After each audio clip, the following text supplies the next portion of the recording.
streets are talking.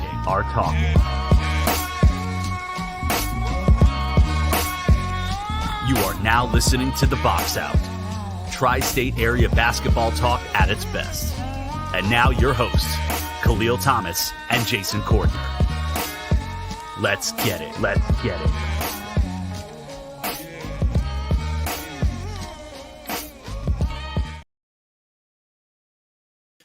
Hi, how are you?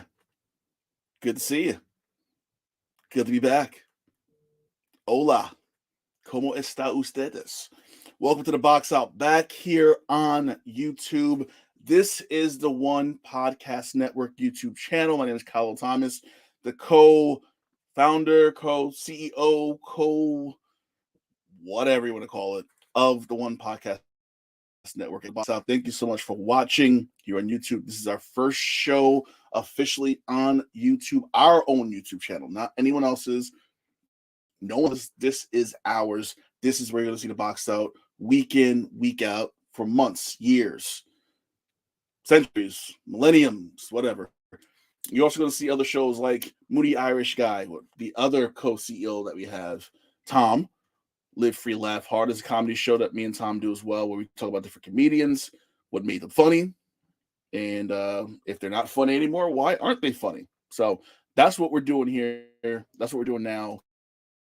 This is what we want to do, and hopefully this works.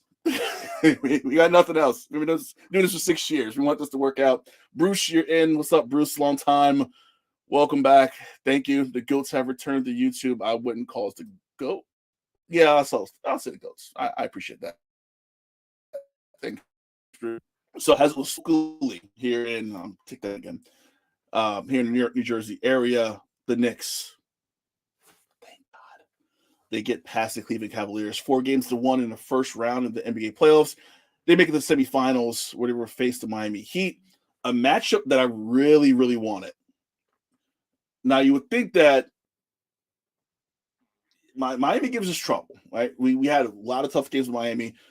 Jimmy Butler went nuts in that series against Milwaukee, so you should assume that that's a matchup you wouldn't want. Me personally, I wanted Miami. I think Miami is a little easier to heroes, so that's help us a little bit too. Miami's a matchup that I wanted the Knicks to get and not Milwaukee. However, going back to last night's game, and I'm pretty sure that I'm getting a little overconfident as I welcome in Jason Cordner back in here. What's up, Jay? Oh. What's going on? What's up? What's going on? Listen, Knicks second round. What do you think? It's good to be back. I think you delayed a little bit. This is live. So hold on, let me get Jay out. Jay's going to work on his technical audio stuff in a second. But the first round, I think, is going to be very important for the Knicks. The second round is going to be very important for the Knicks, especially to start out very, very, very fast. We have to start fast. We have to start quick. And I say we like I'm part of the team, like I'm actually on the court playing for Tibbs. But they wouldn't get point blank period. That's the end of it. The Knicks have to win game one in order to get some momentum. That's important. I think a game one in any playoff series is big for the momentum of the team, for the momentum of the series. You have to take the first game. If they don't take the first game, it's not all gloom and doom, no. But it's a confidence wrecker. It will wreck your confidence if you drop game one in any series. If you get game one, you put the pressure on the opposing team, and you want the opposing team to feel that pressure right away. You yourself don't want that pressure. As a Knicks fan, we know pressure. In the past, we have not reacted great to pressure. So game one is extremely, extremely important for the Knicks. Coming out of the Cleveland series, you saw some good things. Number one, in the half of last night's game, the series clincher. So they won the game in the second half without Julius Randle, who is their first option. And as much as I don't want to say that, as much as I dislike Julius Randle, hate me if you want to, he is the Knicks' number one option, right? Julius Randle is their guy. They won without him. So that's point number one. Is he going to be healthy for game one? It's the same ankle he rolled towards the end of the season. He messed it up again. So will he be available game one? If he plays game one, is he going to be any good in game one? That's going to be very important as well. I think we got Jay back. Jay, you here? Yes. Yeah. That all good to go. Good to go. You know what There it is? we go. It's not used to us having shows while the Knicks are making it to the second round of the playoffs. Is this our first show ever? Well, yeah, I think it was. That was forever. Wow, that was a while ago. We've been doing this way too long. We haven't. This is our first show while the Knicks have made the playoffs, let alone made the second round, ever. This is uncharted war. Yeah, this is uncharted territory for us. Well, a couple years ago, I think that was that wasn't great either. The 2 years. I don't count any of those other ones. This is the series I care about. This is what I care. That's right. Yeah, 2 years. Wow, Bruce coming in. Bruce, listen, I haven't talked to Bruce. I don't know, Bruce. I don't know. Bruce coming in hard. Liberty have a better chance of winning chip. Miami has one sharpshooter. That's it. If Hero was playing, maybe I'll fear the Heat a little bit, but I think Tibbs will make the adjustments that the Bucks weren't able to do. And we talked about this for 2 years. For 2 years now since they won the championship. Mm-hmm. Milwaukee. Yeah. And then we say if Kevin Durant's big toe was not on that line, he was fired. The whole narrative about the Bucks would have changed. So I think, Milwaukee. They messed up a lot. Talk about messing up a lot of people money in Vegas. Whew.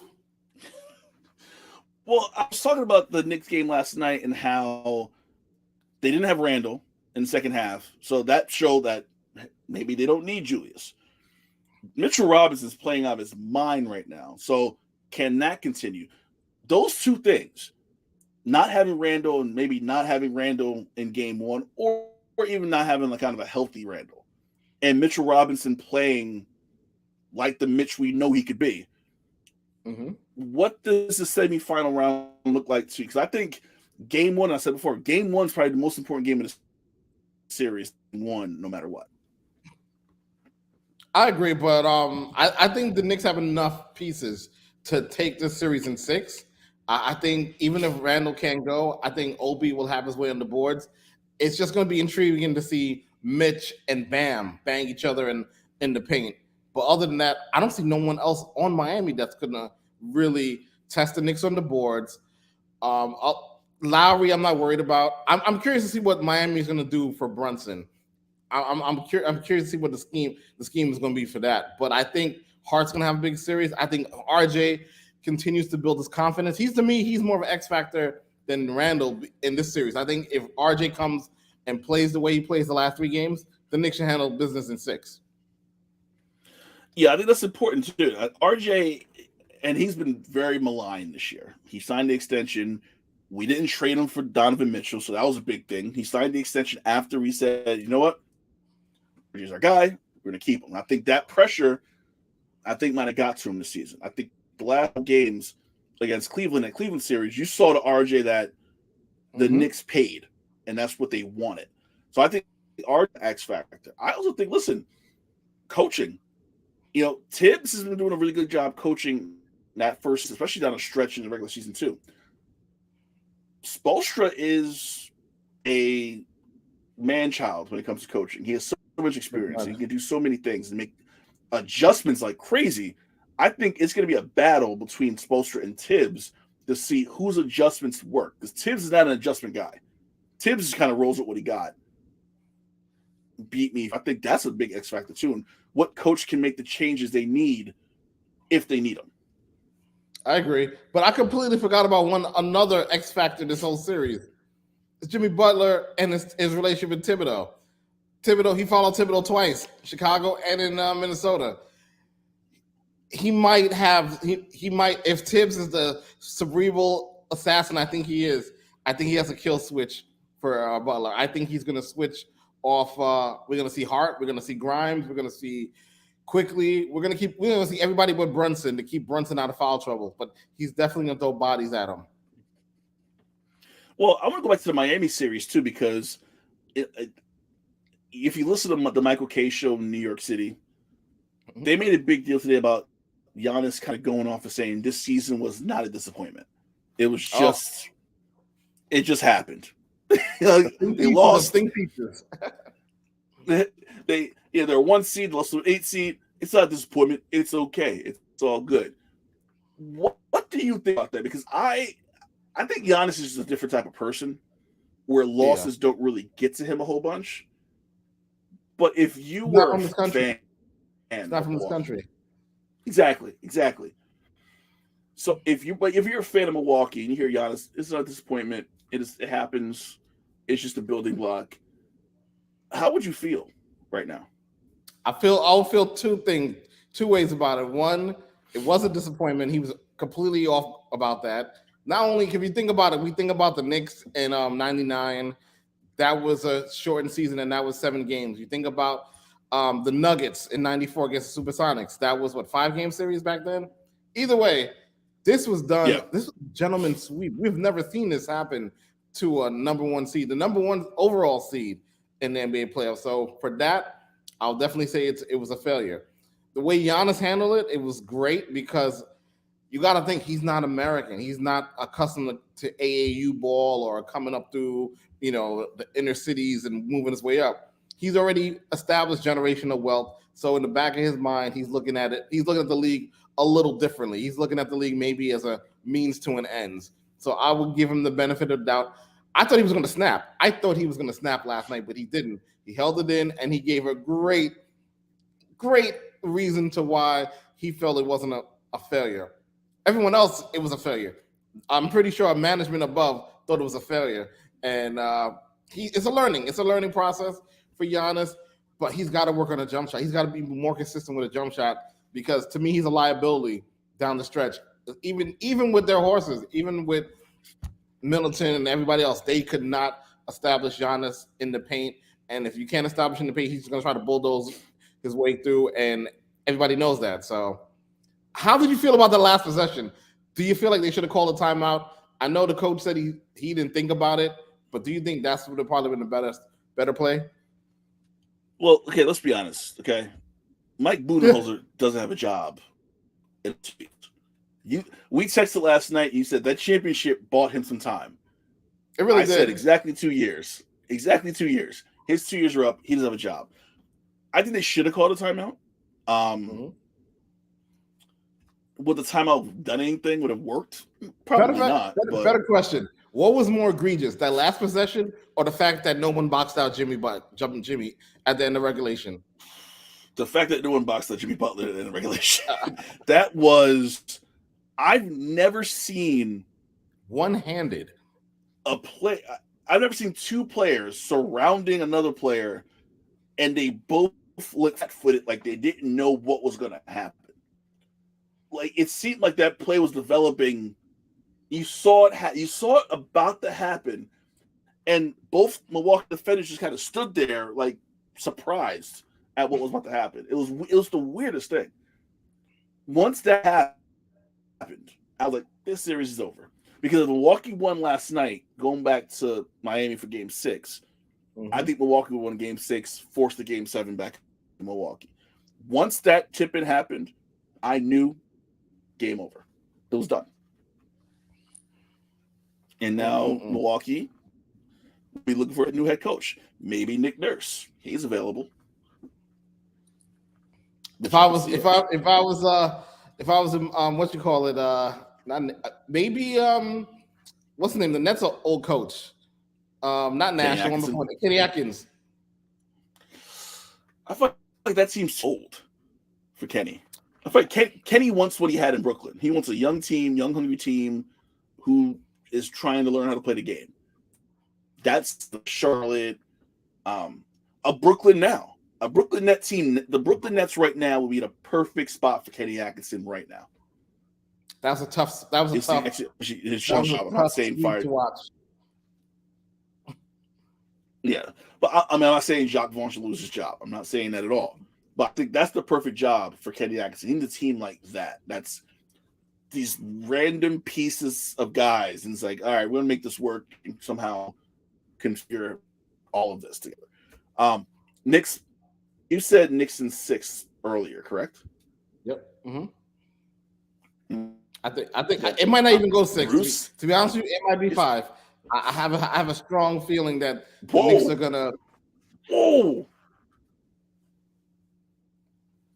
Listen, I'm 5. You know when they say, when someone spikes the Kool-Aid, I'm spiking all the Kool-Aid. I think we have a legit shot of beating Miami in 6 or 5, and we match up great against Boston. I don't know about Philly. I think we match up better against Boston. I'm just saying. Well, how Butler's off on that, which I agree with. I definitely saw that push. So Bruce is right on that. That push off was like NFL wide receiver push off. That's how he got loose. They're not going to call that. No, they can't. They couldn't do that. So I'm saying 6. You're saying 5. You're saying 6, possibly 5. Bruce, Heat in 5. Bruce has got the Heat in 5. Ain't no way. If they still had Hero and Oladipo, maybe. But when Kevin Love is your backup to Bam, Mitchell Robinson's going to eat. And so is Obi. Obi's going to eat too. I wish you can. I kind of want to make a wager with Bruce series now. I feel like we've known Bruce for a while now. Bruce has been following us and hanging out with us here on YouTube. I want to make a wager. I'll try to figure out the terms. Bruce, it ain't happening. It is not going to happen. Knicks in 6 or 5, like Jay says. That's where we're going to go. So I will figure out a wager to get Bruce in here. Maybe bring Bruce on the show one day and let Bruce spew his Heat propaganda on the show and spread it out. In other series, and the series that should have been done, Celtics Hawks. I set up 3-2 in the series. I think the Hawks are going to win this series. I think they're going to come back from 3-1 down and win this. So series. we're gonna make this clear path. I think the fact that Boston couldn't finish. Think so, really? I think the fact that Boston couldn't finish them off, I think it hurt them. I think we talk about momentum. I think Atlanta has it, even though they're bumping. Tonight they're bumping Janet Jackson. Shout out to Janet Jackson. Her concert's getting canceled. I just think that the Celtics couldn't close the deal at home. They're going back to Atlanta. That crowd's going to be hopping. The game starts in about 10 minutes. Atlanta wins tonight. They go game 7, and Boston's going to panic, and Atlanta's going to end up taking the series. Do you agree or disagree?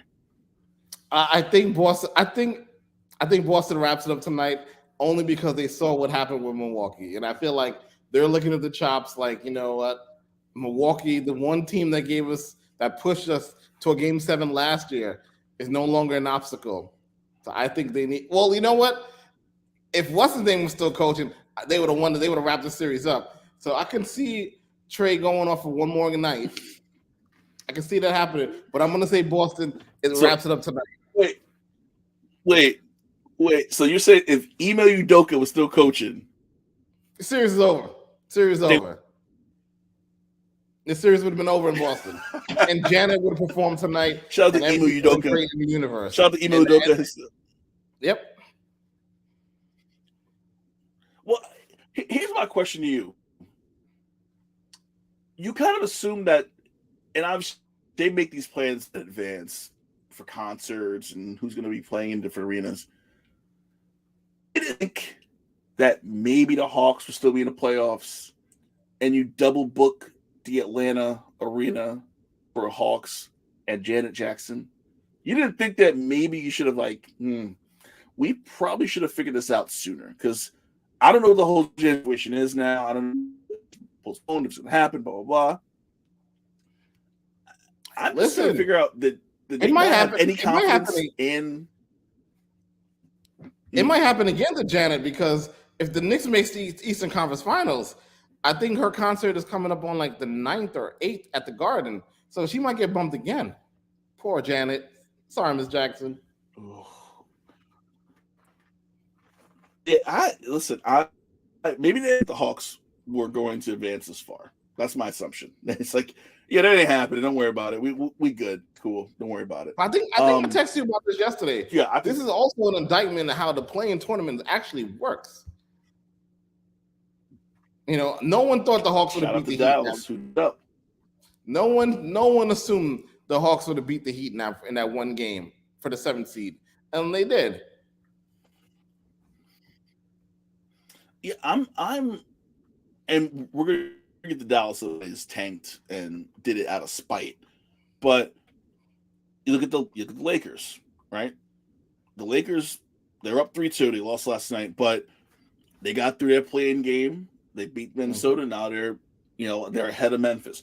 The play-in works. It just depends on what kind of players you got. I feel like you need a certain type of players that realize, okay, let's just get these out the way, get them done, go to the real shit, and let's play some ball. I think that's what it comes down to. If you don't have the dogs that can just realize we got to get through these games now to get to the real stuff, it's not going to work for them.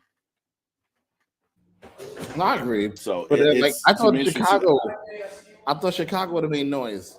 If Chicago would have gotten in the play-in, I thought they would have probably give Milwaukee or Boston a little run for the money. I didn't see Miami, and let alone now the Hawks are coming along. Maybe teams really don't. I'm also seeing a trend here where like teams really amp it up in the playoffs. Like they might coast through the regular season, but they know when it's time to get going, they get going, a la the Hawks, a la the Heat. Somewhat the Lakers too. Definitely the Lakers, yeah. Well, a la Golden State. One of the worst I've ever seen in my life. I'm 40 years old now. Worst world team I've ever seen.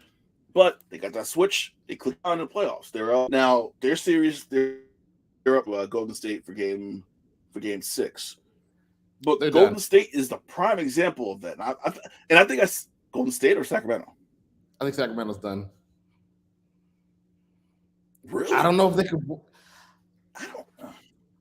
I mean, it's ironic to say this, but whoever wins the next game wins the series, regardless. I think if Sacramento can win Game 6, they can win the series. See, I think it's an experience thing now. I think Golden State's been through the wars, right? Mm-hmm. It's getting tight, right? You could have closed them out. Blah blah blah blah blah. State's going to go into this game saying, let's finish this now. Get it. It's never been in this position before. This team. This ain't the, Chris Webber, Doug Christie, Vlade Divac Sacramento Kings that went through those wars for those years. This is the brand new squad. So this is pressure now, right? Golden State's up 3-2. You need to win to save your season.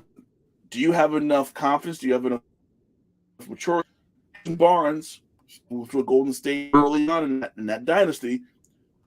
This is why you have guys like that on your team. We talk about how Memphis doesn't have that guy. Shot. That was a good shot he missed. That was a good look he missed. Well, I mean, we talk about guys, the teams like Memphis who didn't pick up good vets that had been through some shit. Harrison Barnes had been through that shit, so I feel like this is where he steps in. Bruce gave an update, and I apologize. First show on YouTube on NFL draft night. I'm kind of bummed. Carolina picked Bryce Young. I'm shocked. And the Texans got shout out to Bryce Young and his 5'10", 185-pound frame beat up at the Democrats. Anyway, I think Harrison should be an X factor for that. I think he needs to come through and really be a leader for that team. If Harrison Barnes up in 2025 tonight, Sacramento wins because he's guys. Obviously, De'Aaron Fox is the star, but Harrison Barnes is gonna be that guy. Like, I'm gonna take it on my shoulders. I got you. I agree. I feel like, and man, if Fox didn't bang up his finger, the series really would have been over. But it's one of those things where like you're looking at a young. The Kings remind me of the young Warriors, so maybe they make a couple of upgrades. This is a learning season for them. I think next season we'll have bigger expectations for them. But I like how they're fighting. I like how they're pushing the champs. They're really giving them a run for their money. And either way, I think the winner of the series is going to be the Lakers. By the way, in the next round. Yeah. I think Lakers get past the Grizzlies unless something crazy happens. Listen, Western Conference semifinals. You got Nuggets, Suns are already ready to go. That's gonna be an interesting series because I'm still of the mind, and I told my dad about this. My dad disagrees. I think Phoenix is still trying to figure out who they are, who they have right now. They can get it all together. Kevin Durant, Devin Booker, Chris Paul, and I think they're still trying to figure out, okay, how do we together? Like, how do we play together? How to bounce stuff off of each other? I think the Nuggets is the worst team to be facing when you're still trying to figure out who you are as a team. So I actually have the Nuggets beating the Suns in 6 at this point. I have the Nuggets. I don't know if we didn't make a playoff. I have the Nuggets win the whole thing. I think the Nuggets take them out in 6. I have the Nuggets win the whole thing. I think Nuggets are going to take them out in 6. I think the lack of a bench is what's going to be the Achilles heel for the Suns, and they have nobody for the Joker. And everyone else on Denver is pretty much playing a collective basketball right now. I'm not sold. Like you said about the Suns, it's kind of like what happened with the Nets. You had a bunch of parts that didn't really know how to play with each other all that well. If Booker gives you 40 and KD gives you 35, where's the rest of the points coming from? Aiden maybe might give you 10 or 10. If that, I don't think he's going to be able to do that against the Joker. And Chris Paul, I think this, every playoff year, Chris Paul has an injury. I think it comes in the second round. It's bound to happen. I mean, it brings up an interesting point because Bruce in the chat said that the Nuggets can't be Warriors. And you would assume that the Warriors get past the Kings, Warriors, Lakers, Warriors to take them out. So projecting a Nuggets-Warriors Western Conference final, I think interesting because I think that's the key. I think Denver kind of figured out, okay, we can't lean on Jokic completely. Right. Aaron Gordon might be playing the best basketball. He's playing a role in this. I think Aaron Gordon's playing amazing. If he plays the way he's been playing going forward, it's a whole different ballgame with Jamal Murray, with Jokic, and with other guys. That's a big night. That's big. Huge. I want to go back for a second. They got swept. Poor went out for the Nets. I think their future looks really, really, really good. So I think they got some draft picks. Mikal Bridges showed that that's his team. He's a star. I think Cam Johnson is a good piece. They picked Dorian Finney-Smith, defensively D guy. Clack turning into that guy. He can't hit foul shots, but he's turning into that guy. I think Brooklyn right now really benefited from that Durant and Kyrie trade to the point where they're set up better for the future. Is Jacques Vaughn the guy that's going to lead the championship? But I think the future is bright in Brooklyn right now. Probably not, but the future is bright out there. You got to get rid of the King of New York. Well, is he still the King of New York? Or did Brunson take Absolutely that title? Brunson. Once they move Dinwiddie, I think I can see Dame going there. They have the pieces to get Dame.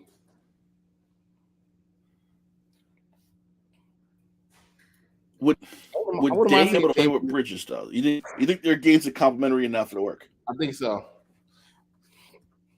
The two people I would love to see in Brooklyn is either Dame or Luka. This team is so set up perfectly for Luka. So if Luka ever says he wants to get up out of Dallas, he should really think about Brooklyn. And don't think anything of what Kyrie has to say if he tries to steer him away. thing with Dallas, kind of just pushing their chips, saying, "Yeah, we're done." He's not staying there. I think that pissed off Luka. He's not staying there.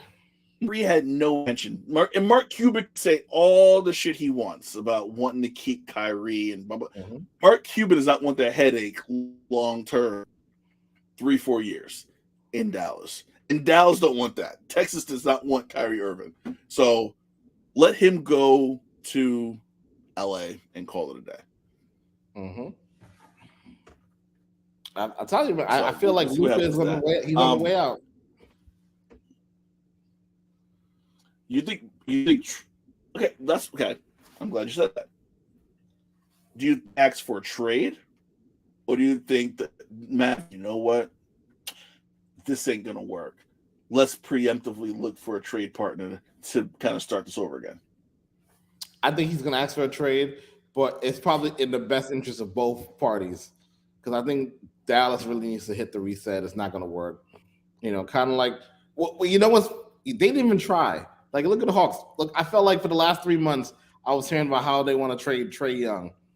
And now they're in a position where they can push Boston to a 7-game. So you just never know. Yeah, I'm that Dallas situation is interesting. Just kind of see how it turns out, and if Luka stays, stay there and fulfill that contract. I want to talk about the NCAA tournament. Obviously, we're very late with the NCAA tournament conversation. We were off as we set all this up on YouTube, blah, blah, blah. UConn won the national championship. Did not see that coming at all. Did not see that coming. Shout out to the Big East holding it down. Here's the question, though. Is the Big East back? Because that was the conversation the next day. The Big East is back. We're going back to the glory days of Boeheim and John Thompson and Louis Carnesecca and Riley Massimino. It's back. This is what it was about. I think otherwise. What do you think? I definitely think otherwise. I definitely think UConn basketball is back. They're back. And it was a good look for the Big East, but I felt like UConn got a lot of breaks. They played well. It happens. They won the tournament. No real big thing about it, but I think the Big East has a lot of work to do. We got to get Georgetown back. We're gonna see what Pitino could do for St. John. I think he's gonna do nothing, but we'll see what happens. And I think next year, I think Villanova might bounce back. Seton Hall's gonna bounce back. So the Big East will be fine, but to the glory days, no way. Well, I think Ed Cooley going from Providence to Georgetown was surprising. I didn't think he would leave Providence. He's a Providence guy. So, but one thing Cooley can do, and I think with Providence, he probably hit his ceiling. I think Providence wasn't going to do anything more than what they did. Mm-hmm. I think Georgetown just wants to hit the ceiling that Providence is at right now. Cooley can recruit. That's one thing he can do, and I think that's one thing Ewing couldn't really do. Or he did early on, and I think his coaching style just turned guys off. Pitino St. John's, I think Pitino's going to be more like a figurehead. I don't think Pitino's going to be doing a whole lot of recruiting. He's going to get guys that can recruit and guys as his assistants. They're doing the heavy lifting. He might go to the houses with the 5 stars and like, hey, there's my rings. Mm-hmm. Come to St. John's. But I don't think he's going to be that guy out there like on the flights like, Calipari on private jets. But do you think anyone's going to respect him? Do you think these young players are going to really care who he is? And then he's in the Big East. I mean, so the you say the Northeast corridor of the country. They know his resume. They know he can't be trusted. Like he can't go off to Massachusetts, Pennsylvania, Connecticut, New York, New Jersey to really recruit. So I'm curious to see how he really does recruit going forward. I mean, if he brings in the hookers, I think they're good. It's that going. Pitino's got a chance in New York. Got a point. I think Shaheen's got some work to do at Seton Hall because he lost 2 guys to transfers. I think the transfer portal is going to say a lot about Seton Hall and who they can pick up because they lost a lot of guys at graduation, a lot of guys transferred. It's going to be big. Providence, they got English, I think, from George Mason, so that's gonna be kind of a downturn. Villanova with a second year on their coach. So I think, like you said, the glory days, like record for Big East, 30 for 30, that ain't happening. Will it be a better year for the Big East? Yes, I totally agree with that. I do have to this story. You and I both hate Phil Jackson based on what he did to the Knicks when he was the president. We're gonna have Mitchell. We're gonna have Donovan Mitchell day one. Sleeping at Malik Monk's combine. It's obviously Phil Jackson has no love on this podcast, on this channel. However, he was on a podcast and pretty much said he was against the Black Lives Matter protest and the branding on the court. What did he say? I have the quote right here. I'm not enjoying the game. There's a whole generation that doesn't like the game. They did something that was kind of wanky. They did a bubble down in Orlando, and all the teams that could qualify went down there, stayed on there. Didn't like that. Cool, I get it. The bubble wasn't my thing either. Okay, cool. He said something about the Black Lives Matter and how they're trying to here you go. They even had slogans on the floor. It was trying to cater to an audience or trying to bring a certain audience to the game, and they didn't know was turning other people off. People want to see sports as non-political. Politics stay outside of the game. It doesn't need to be there.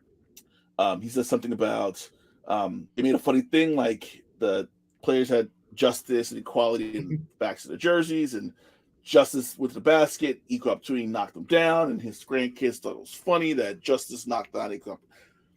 A whole bunch of bullshit. I said I wouldn't curse tonight. I think I cursed like 3 times already.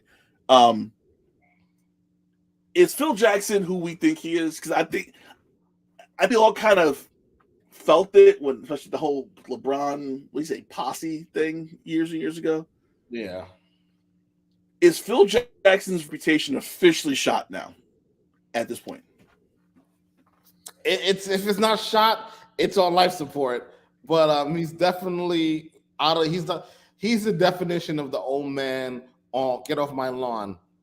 That's what I think. He's definitely that hippie. Leave my sports the way it is. I don't understand this whole Black Lives Matter. I don't understand why the players are running the asylum right now. I don't want to call him a racist. I don't think he's a racist, but I just think he's very out of touch. I think all that time in Montana, in the woods, has made him. He's what Brock Lesnar could have been if Brock Lesnar wasn't in the WWE all the time, socializing with other people. That's funny, actually. Brock Lesnar could have been this guy, but he's not because he shows up twice a month on Raw. That's right. And Sable's probably keeping his mind right. I mean, good on you, Brock.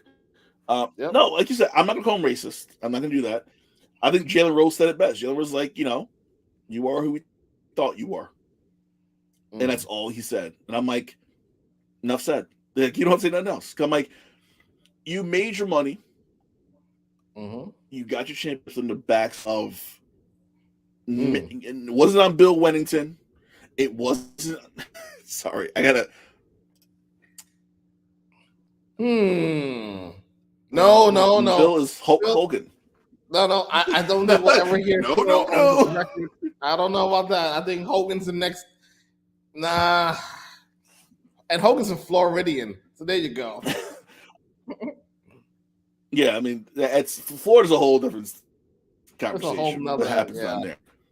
He made his money. He made his money in the back of black players. He made his money on the backs of John Paxson and Bill Wennington. He made it on the backs of Michael Jordan, Scottie Pippen, Dennis Rodman, Horace Grant, Stacey King. So to hear him say that felt like a slap in the face to those players that played for him and got him those 11 rings and got him the notoriety that felt like, I've been waiting for a bull to say something. Hey, George Pippen, but I'm waiting for someone that played under him, played with him, to mention something. Because it does take it for granted who brought him to the dance. He's taking for granted who brought him to the dance. If Kobe was here, he would have definitely checked him. Jordan ain't checking nobody. He's a billionaire. Shaq's tippy-toeing around the subject, which is surprisingly, I thought Shaq would have said something. Maybe it might be Gasol to be an ally and say something. Maybe that's what it might be. I can see that. Bruce made a point in the chat. Hogan made money out of all black fans. I never. Well, you were a huge Hogan fan growing up because I don't think I was. Listen. A great story. Whenever I write this book, will be WrestleMania 6. We packed up my pop's minivan, and it was predominantly Ultimate Warrior in that car. It was like everybody wanted Hogan to go down. And me personally, as a kid, I knew something was off. But as I got older, that whole Macho Man Elizabeth thing, I was not feeling that. I hear you're gonna come here, try to steal his girl, and make her your manager. Hogan was trifling. I knew it back then, but I didn't know what it was now. I didn't know what it was now. You got back wandering then, eyes. Mm-hmm. Yeah, I mean, maybe it was just me being late because I didn't start watching until like 90. Oh, so you missed the glory. You missed a good glory day. Yeah. Like the earliest memory I have of wrestling was WCW Saturday night at like my godmother's house because they watched her friends who she played cards with. They watched WCW, so I watched like Johnny B. Bad and Arn Anderson and them. Like that's what I grew up watching with them. But then when I really got into it, it was the 1, 2, 3 Kid beating Razor. So I missed a lot of the Hogan shit.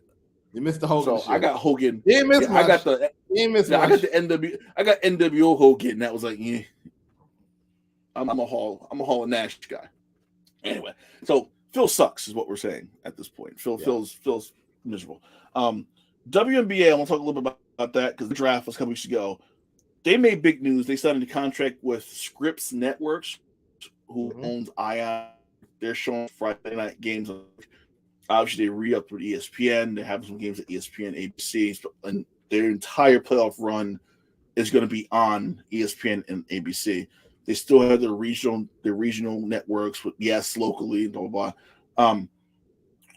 Especially with this season, you have the return of Brittany Griner. The Liberty got a super team. A lot of those players, like a Boston from South Carolina, came into the league. I really do think this probably talk about the WNBA and go, okay, this is legit. This is what we're doing. These women can ball. Let's give them some respect. It's getting there, and I think the way the women's college tournament, it's just like highlighting more of that, like the showcasing. Like these are probably the best female athletes we've ever seen play basketball. So I think the product's getting better. I'm just worried about the pay.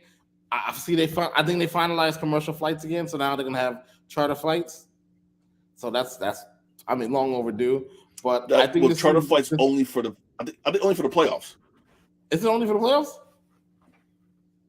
I think it's only for the playoffs. I don't think it's for the whole season. Well, I'm pretty sure it's something. It's something, yeah. But I think the product's gonna get better. It's just things gonna have to grow. But I was curious about I think was it Indiana Fever? Like they already waived the person they drafted last year with the 4th pick. Yeah. Like I didn't realize they could do that. I think the Fever's one of those teams. I think the Fever are one of those teams that really don't know, and they were really good when Tamika Catchings. Yeah, Tamika Catchings was still around. They won a championship like 5-6 years ago. Yep. But I feel like they're trying to figure themselves out and really go, okay, who are we? The Liberty got better. The Ace is still good. The Mercury's going to run it back with the same squad with Brittany Griner this year. Seattle lost they lost Stu Bird, they lost Brianna Stewart, so they're probably going to start all over again. The Sparks kind of kept everyone intact for the most part. The Dallas Wings got better. I think Indiana, at best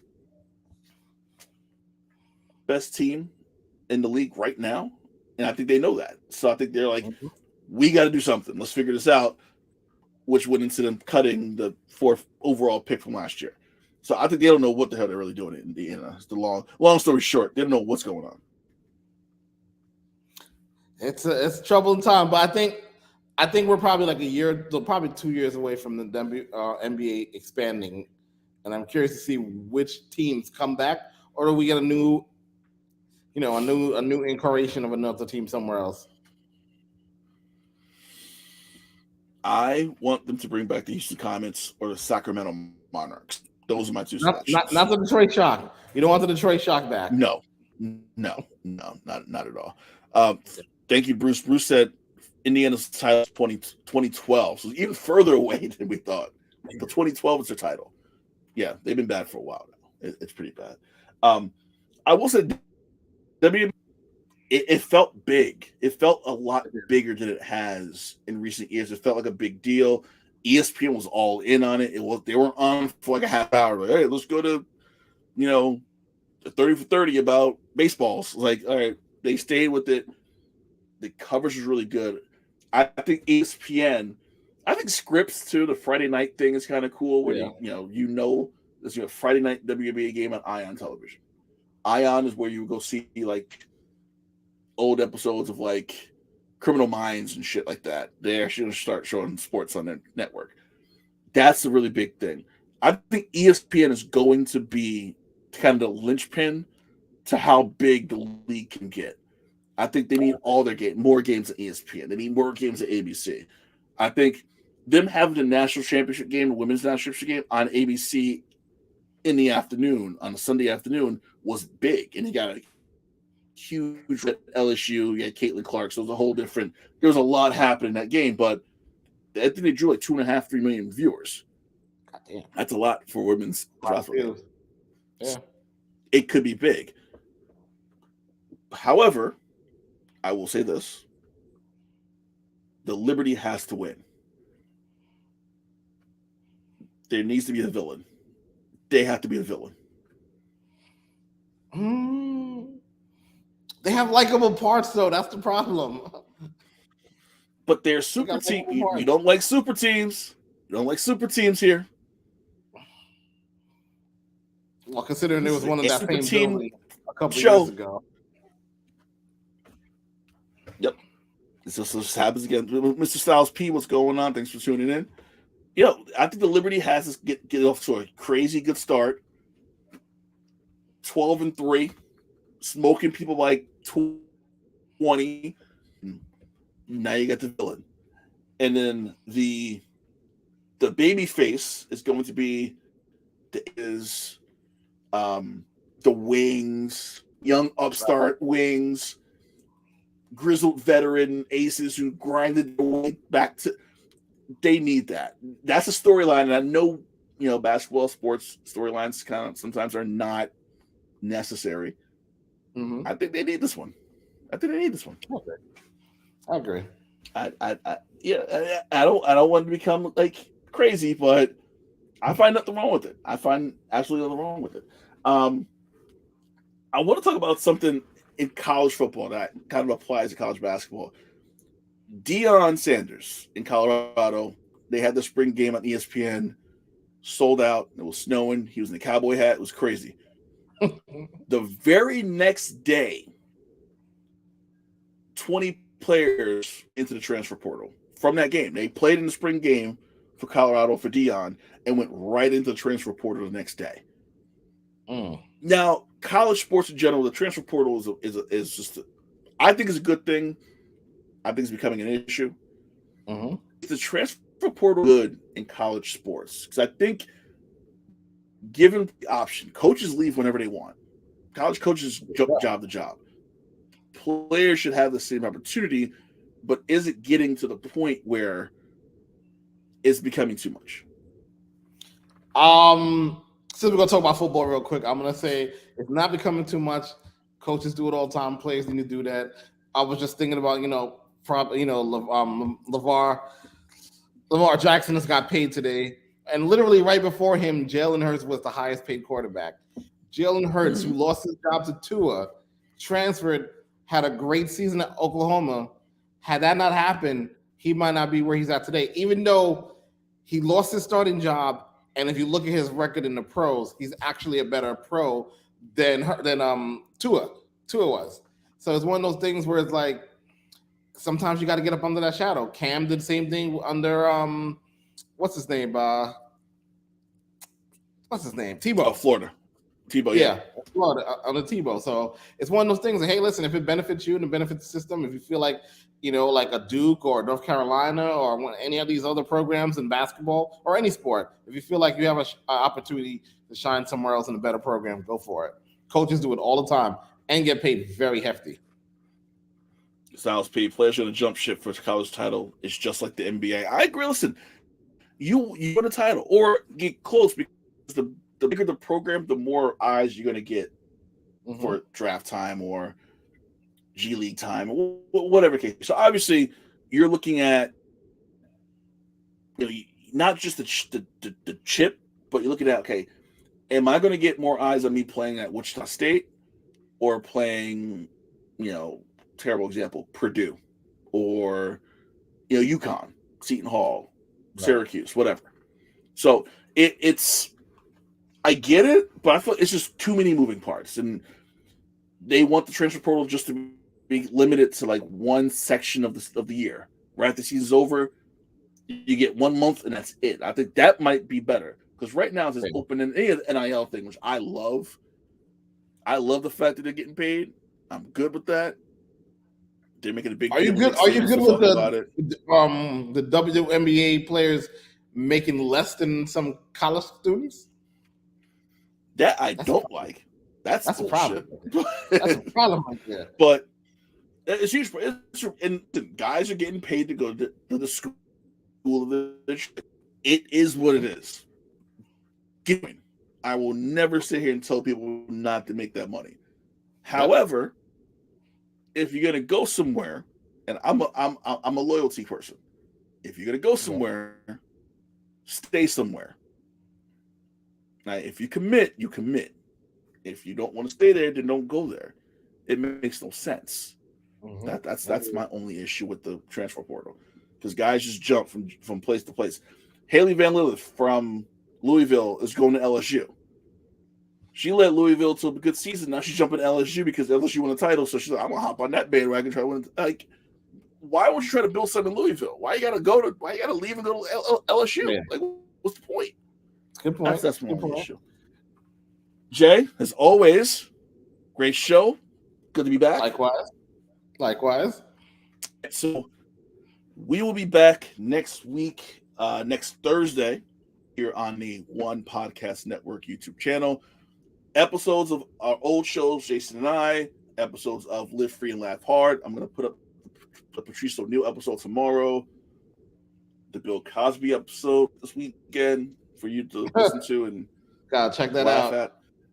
At. Moody Irish guy, the other guy who runs this, he is from Ireland, been here a couple years. He thoughts on his new life in the U.S. That's what that podcast is about. Tri-State Heat with myself and Jay. Jay is a wrestling connoisseur. He is Dave Meltzer of the One Podcast Network. So we have that coming up. And any other shows, listen, if you're listening, you're watching, if you are interested in doing a show on the One Podcast Network, let us know. We're open for business. We try to make this big and want to bring people in and grow the family. Right now, it's Jason, Tom, and myself. We were looking to grow the family. So if you're interested, let us know. Hit us up on Twitter at BusyJ. I'm at Kahlil and Thomas. For Jesse Court, I'm Kahlil Thomas. Thank you so much. We're back on YouTube. We'll see you next week.